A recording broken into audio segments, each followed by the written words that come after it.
Hello everybody, so today here I am changing the battery terminal, positive battery terminal on a Honda CRV.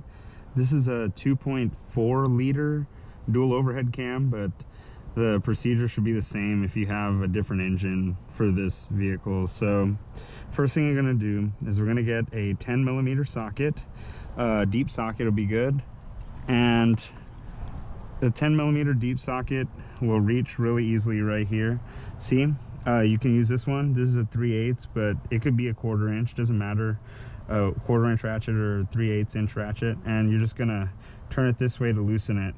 Now the reason I haven't done that is because this one is so loose that it's not even clamping on to the positive battery terminal. I could just lift it right off, and see, that's a big problem, because when you're driving, if you take a right hand turn, the battery's gonna move this way. If you take a left hand turn, battery's gonna move this way, and every time it moves, it's gonna mess with this connection. So you might see really weird symptoms, like it's kind of like your vehicle's possessed or something. You know, you're like, why are all the lights flashing? Why is it making weird sounds? Why is it losing power? But then it gets power back all of a sudden. So loose battery connections, one of the main culprits for cars acting really weird that people don't know about. So if you have really weird symptoms, your car's acting wonky, maybe the engine will start up really quick, it'll be, and then it'll calm down and it'll go down to idling, and then it'll feel like it's gonna die, and then it'll go, that's called surging. When the revving goes up, you know, all of a sudden the engine speed just picks up like crazy. Like it's like you're pushing on the gas pedal, but you're not even touching the gas pedal. So anyway, so once you loosen this thing up, you don't need to hold the thing on this side. It seems to be held in place by something. I was trying to figure out the size, but this, it looks like you can just, you know, you can just leave this part alone and just put the 10mm here. And once you loosen that up, what you're gonna find out is you can lift this off, and then looking at here, you'll see that the wires are in here. So you have two choices.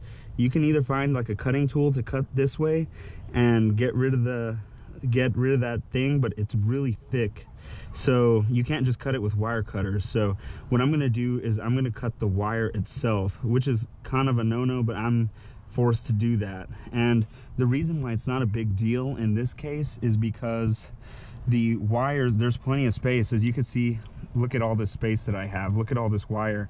Normally battery cables are very short, so you can't do that, but in this case I have the option. I could cut this. So make sure that the positive terminal does not touch the battery while you're working with this, because it can spark and it can cause an explosion, and that can blind you. So whenever you're working with batteries, always have a thing of water, like a gallon of water close by, because if your battery explodes while you're working on it, you can rinse your eyes with water and not go blind. So there's a pro tip for you. Now we have stripped the thing off of there, so now this thing's off of here. See, I cut it as close to this thing as I could, right? Because I want to have as much wire left as I can. So on this one, if you have a CRV like I'm working on right now, next step you're gonna do is you're gonna get this like a screwdriver or something, and you're gonna stick it in here, and well, like a small screwdriver or a pry bar or something small, and then you pry this way. And once you do that, you can see it loosens up. So this thing, it has like a little barb under there that hooks in there. So we do that, and then do it with the other one right here. So see, there, we got that one off.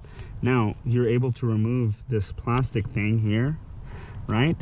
And once you've done that, you'll see that you have these two things. So now the next step for you to get this is to you're supposed to have either a knife or scissors, or maybe something like these wire cutters. Now, a word of caution before you do this: make sure you're very careful. And when I say very careful, I mean like a surgeon.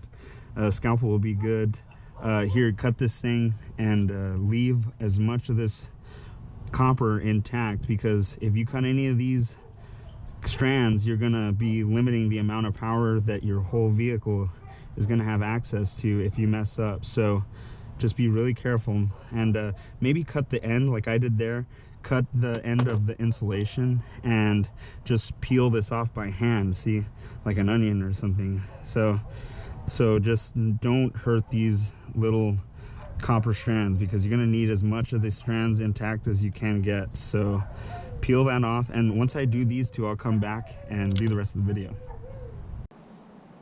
Okay, so now you can see that I've torn the insulation back. Now these are the two separate wires, and what I've done is I pulled the insulation, like I said, very carefully.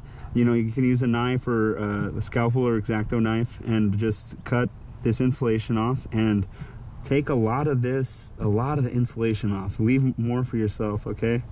So leave a lot of room on both of these wires. See, you could see a lot of insulation has been removed. So now what we're gonna do is the next step, which is attaching the new terminal. Now regarding the new terminal, what you want is, when you go into the store, you want to look for one that looks like it's pretty tight. So you can eyeball it, but if you're not good at that, maybe see if you can go with the sales professional out to your car or something and see, hey, is it going to be a good fit? You know, see, before this one's even been tightened, you could see that it's very tight on this terminal here on the battery. So this connection here, it's going to be good, because I can always spread this apart. You know, this isn't tightened yet, but you can always spread this apart to accommodate the size.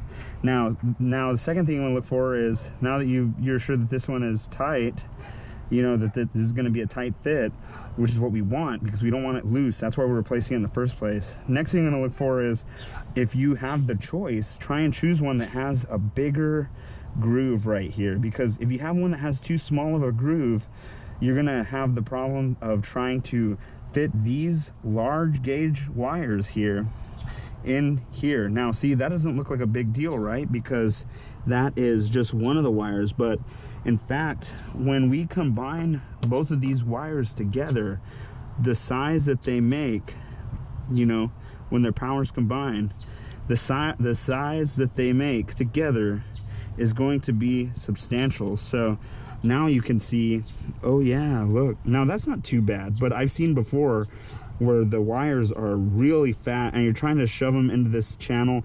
This actually looks to be kind of a perfect fit. So what we're gonna do is, over here you'll see these two nuts, and you don't want to drop them. See, they can fall out really easily. So what we're gonna do is put them in here. You're gonna put one in here, and then the other one in here, the two smaller nuts that come in this kit.